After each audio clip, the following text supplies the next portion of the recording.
I love haunted houses because it's something you get to do. You get to be totally different than what you normally are the rest of the year. You also get to let go of reality and just submerge yourself in a horror movie.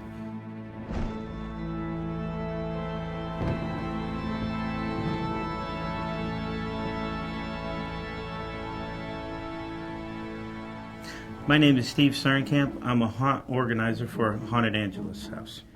It's one of the few 100% wheelchair accessible haunted houses. It's a benefit for a cerebral palsy group home called the Angelus, and it's 120% terrifying. Cerebral palsy has many different levels. It can affect people in different ways. Most people with cerebral palsy at one point in their life may end up becoming wheelchair bound. But cerebral palsy can affect you in different ways. It affects your central nervous system, your motor control.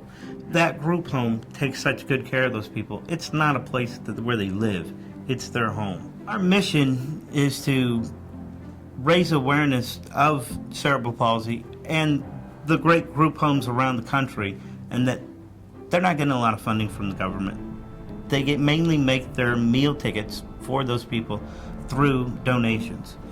When you come in, you're going to notice we have 17 rooms. That may not sound like a lot, but when you go through a haunted house, it's a lot of square footage. It's 5,000 square feet.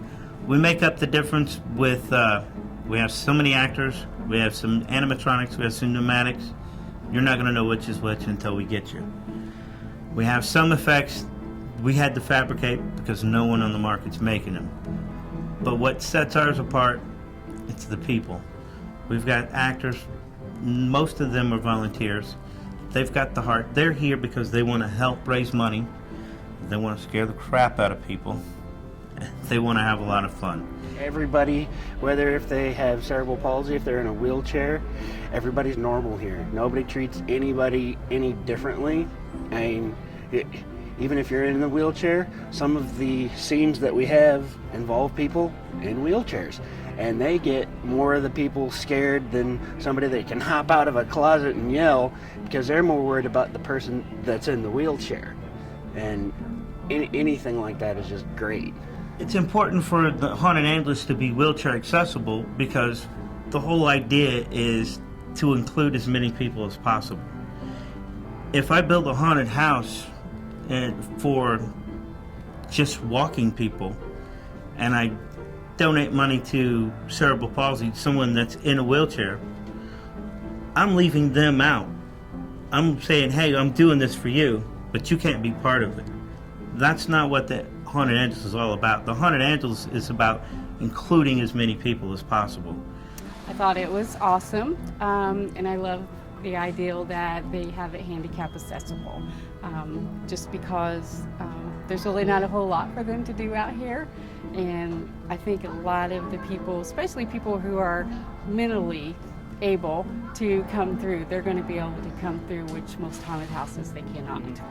We have several of our volunteers that actually have cerebral palsy. I've got our front door greeter, his name's Dakota. He has cerebral palsy, he has problems with his legs. I'm in front, stamping tickets, talking to everybody, get to see their faces before they go in, and make them laugh, or, scared, wherever their pleasure would be. Knowing that I'm giving back to somebody, helping them out, they're donating money, and it also helps me out because of my people skills. I get to talk to people, jump around, basically be energetic. When I see the residents at the Angelus scaring people, it makes me happy. It's like there's nothing more, I guess the best thing is like a proud dad, like, hey, that kid's getting to be a kid.